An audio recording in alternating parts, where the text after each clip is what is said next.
Good morning, ladies and gentlemen, and I thought this video we would address the first prototype of the Kissaki HM Karambit series. So this is actually the Kissaki. This is what my personal one looks like, and I've just put hockey tape on the handle because hockey tape is pretty nice. It's soft, it's grippy, and it's much more durable than wooden scales. So you can kind of replace it too. The problem with putting wooden scales on a design like this, so you see I got those holes, is that wood splits because you got these pins in it. So full scale knives are nice because they generally, in some cases, make the blade stronger. The funny thing is but at the expense of sort of the weakness of the scales themselves.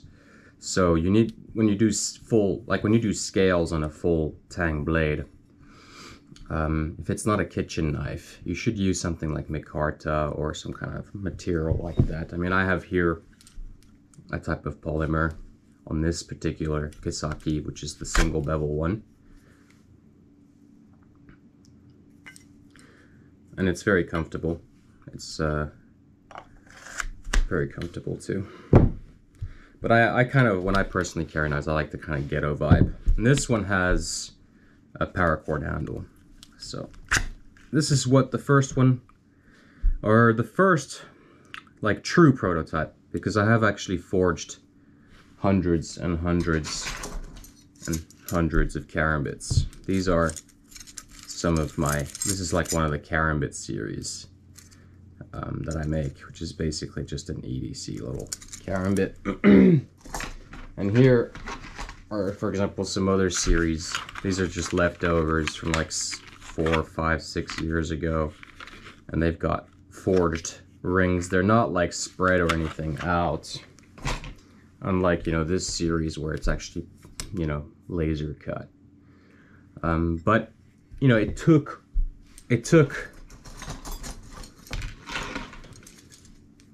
all this, hundreds of these and those and this, to get to the point of a finished Kissaki. And so there really aren't too many differences between these two, other than the blade size, really, and the weight. This is nice little blade, but it's super utilitarian, and it kind of has like a full hollow grind in a sense, because it's kind of like a full grind, but it's hollow all the way up, very, very mildly. And you just do that by hand sanding. You just get some coarse paper and just work your way in there, really. You know, and there's a lot of things that I learned about it. For example, it's very nice to chop with. There's a lot of utilitarian tasks that just perform super, super well with a blade like this. So this was my EDC along this, when the Bowie knife was maybe a little bit too much. So, what this taught me really is the geometric proportions of the handle, what's correct and what works and what you see. So let's actually use this one. This is a blank that hasn't been heat treated. I like just as a model. The main difference is, so what I added, it was a little extra width at the back here, the height of the handle there. That's very important so that you can punch with the ring. You can't do that with this one. If you punch with this, you're gonna hurt a lot of you're gonna hurt your hands and your fingers, because there's no meat in the handle, right? It's not tall enough at the back. So you gotta be careful. Yeah, that impact goes into your middle finger. So it's very important to have that space, because now it's actually like you can punch with it, and it doesn't crush your other fingers or hurt your hand. So that was a very important addition. It's also important that the width at the back there for other reasons, like so that you can hold it sort of like in a pistol style, which I thought was really one of the key features of this blade is that I just sort of used it often like this. I don't know if you can see the skull. I think that's really cool. I was thinking of doing something like that on these other ones, but you don't really want to... The problem when you do these kind of things on a blade is that you're just adding stress points. So if you're going for maximum strength, I'm sure it's fine, but it's very cool. I like this kind of electrical etching, and the handle feels very comfortable. It's a very, very comfortable handle. And I like the orange as well, especially around the string. This is something that I really wanted to do for this series.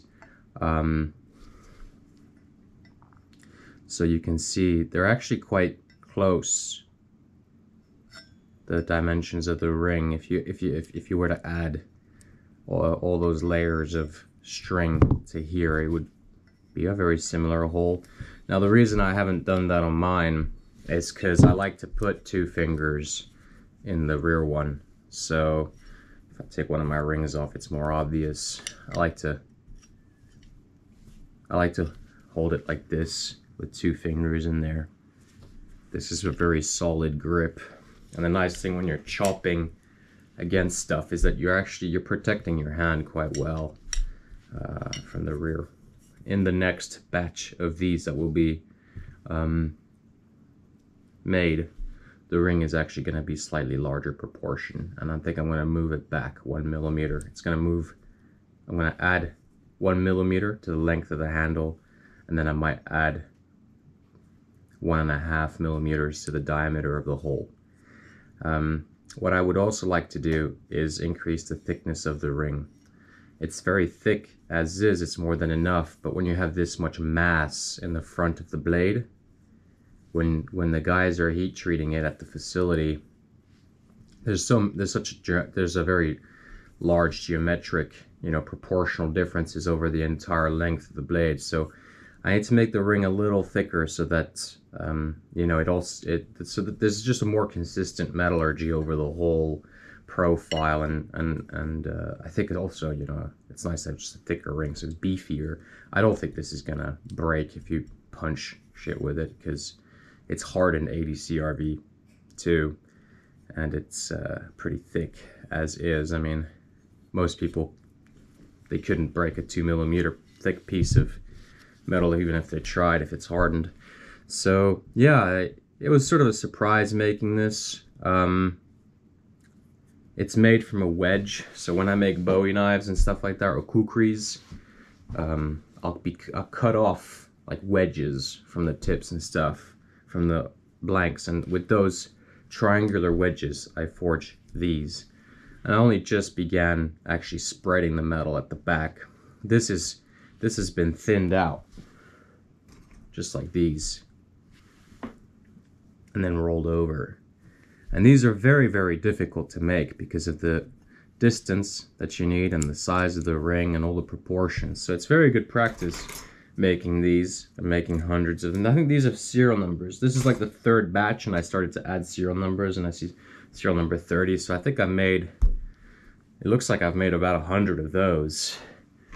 I think I've made over 100 of these. And then I got some other models too that I've made a few hundreds of. So I have made a ringed knives that I call karambits for several years, maybe 7. Well, I think one of the first knives I actually ever posted on Instagram was a karambit with a ring. But I may have taken that picture down. Either way, yeah, I've been making and forging ringed karambit style blades for a very, very, very long time, and it's just, I just like having a ring on my knives. It's nice. I can drop it when I'm, doing stuff like skinning or whatever. It's kind of just always there. You don't need to always put it away. You can just sort of hang on to it and use your hands. So it's, it's kind of just the way it is. You can see how familiar I am with this knife. It's very, very familiar in my hands. It's a bit more difficult to flip this around because it's got all that mass at the front, but it's still a flippable blade. It's just, I think for, you know, it wasn't intended as a fighting knife 100%. Every knife I make has a little bit of that fightingness to it and a little bit of cookingness to it. So this is predominantly a utilitarian knife with a lot of, you know, martial arts and cooking in it too. So it's a cooking knife, it's a butcher's knife, it's a skinning knife, a hunting knife, a self-defense knife, carpentry knife, like for example, like chopping wood, making fires. It's a survival knife. So the whole point of this is to be a full-blown everything knife, do it all, and not just like a jack of all trades, but an ace of all trades. I didn't want to make a jack of all trades. Don't get me wrong. I understand the idiom and I understand all that. But the point of this wasn't to be a jack of all trades. It was to be an ace of all trades. And I know a lot of these special forces guys, you know, I have military experience. I've been in the Finnish military. I'm a sergeant in reserves. So, NCO, it's the highest ranking NCO. Not very many people get that. And you only get that when people respect you. But so I made a lot of friends. And one of the things that some of these SWAT guys like over in the US and some of these guys in Finland and a lot of stuff is like they like this ring. They like to be able to pull a knife out and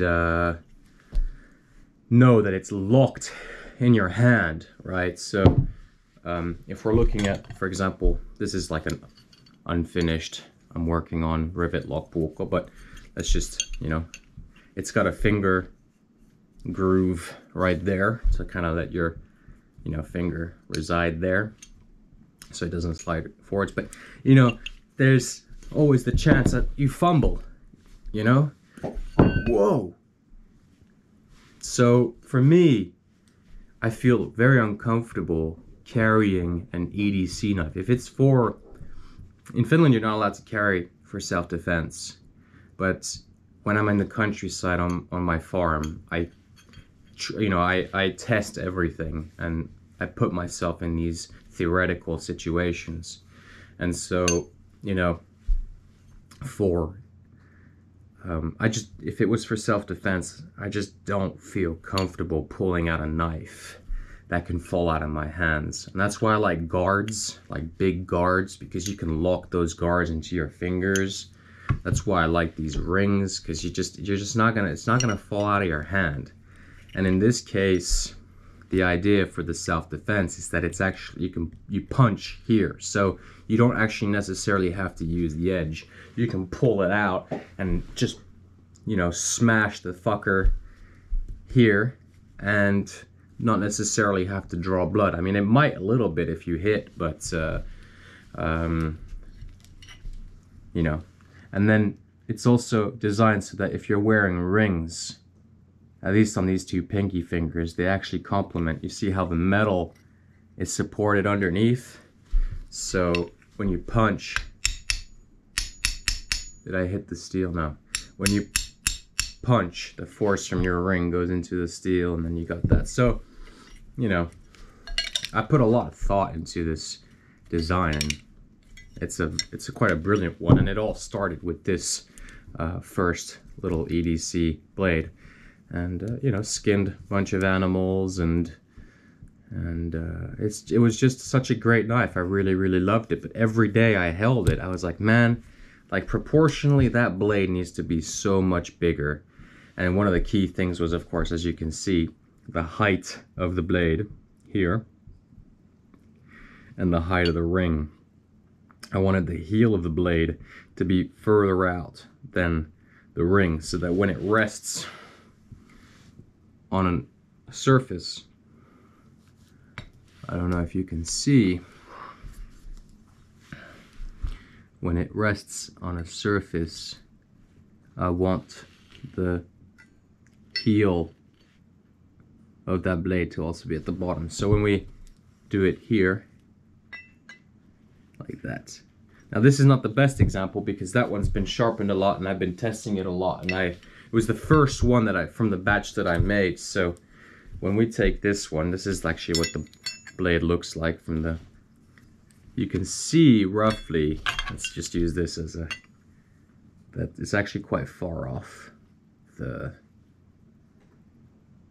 table, the ring. And that was very important. That was very important so that you can use it like a kitchen knife. It's obvious, more obvious with this one, actually.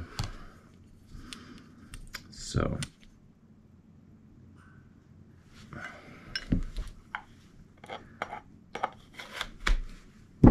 this one has been through quite a bit now already, and so the geometries are slightly different. And because it was the first one I grounded, I was grinding from the heel to the tip, and so I should have been grinding from the tip to the heel.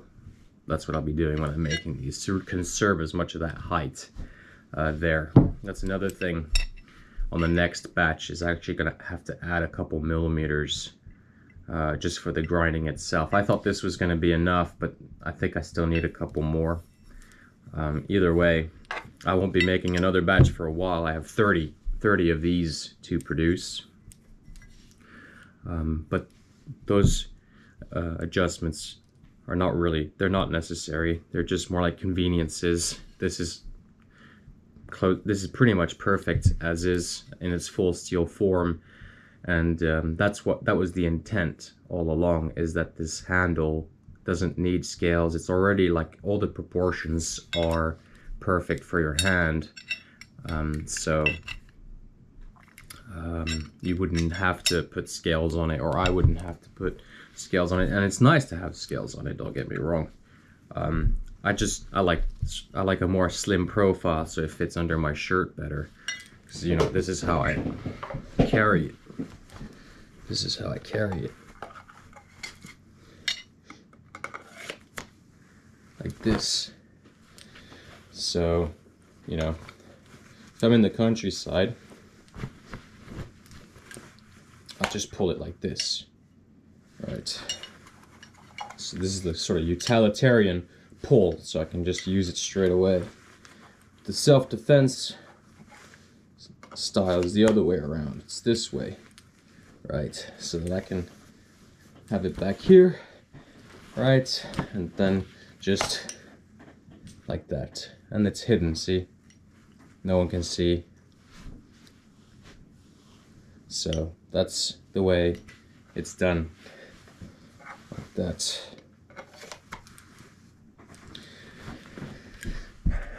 And that was very important, and that's one of the things about this, is like, yeah, okay, it's got a Kydex sheath, but it locks into the paracord handle, which is fine. That's how everybody does it, but that wasn't good enough for me. I'm a rivet lock kind of guy.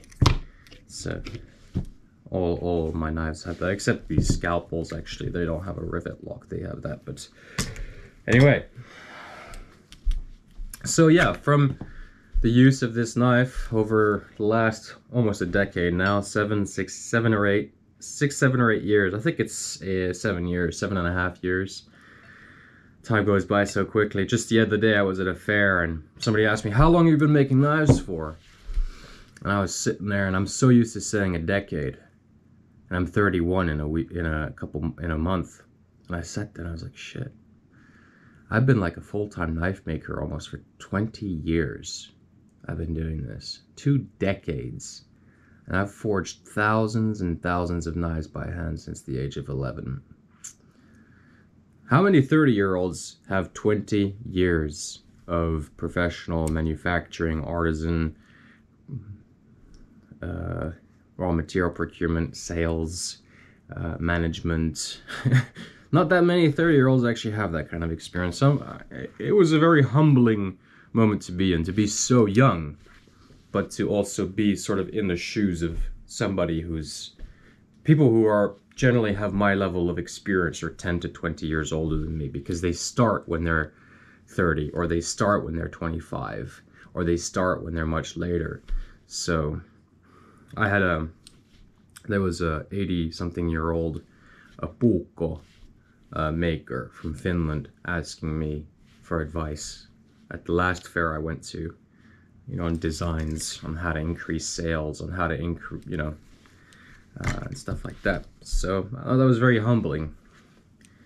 And yeah, there really isn't much more to say about the product, really, because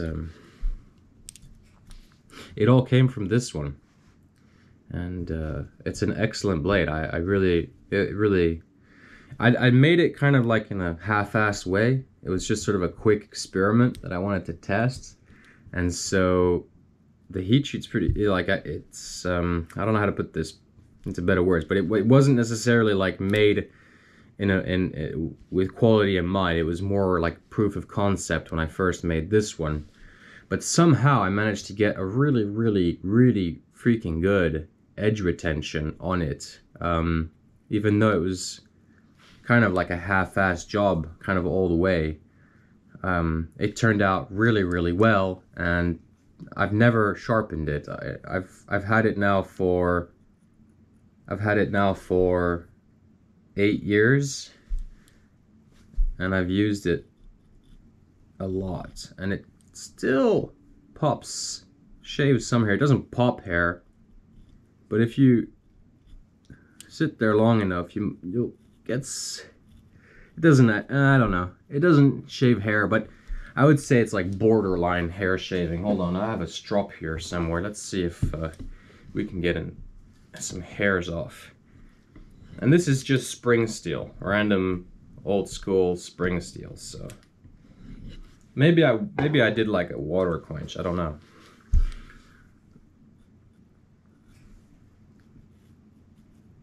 Maybe it'll, yeah, 1 or 2 hairs. So it's borderline hair shaving. So maybe it's just the nature of the convex grind. But it served me super well, and from this came, you know, this design. And this is the big brother with all the solutions to all the things that this blade had. So this is like the evolution of all my knowledge associated with the karambit design, and having, you know, made these kind of things, and every single one of the hundreds and hundreds and hundreds of karambits and ringed knives that I have made and forged over the years, every single one of them has had an influence on the design of this product, the Kissaki, the HMK Kissaki. There really isn't much more to it than that.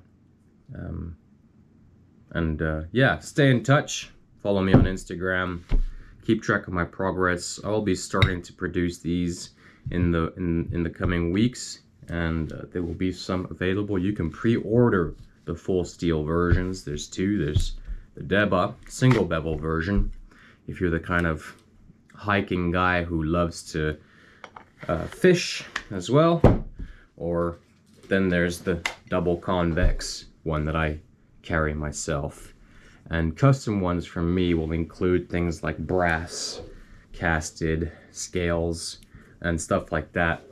This one, something like this is around $400 or $500, and then one of the custom ones I'm going to be making now is around $600-700, and that's because of the cast brass scales. So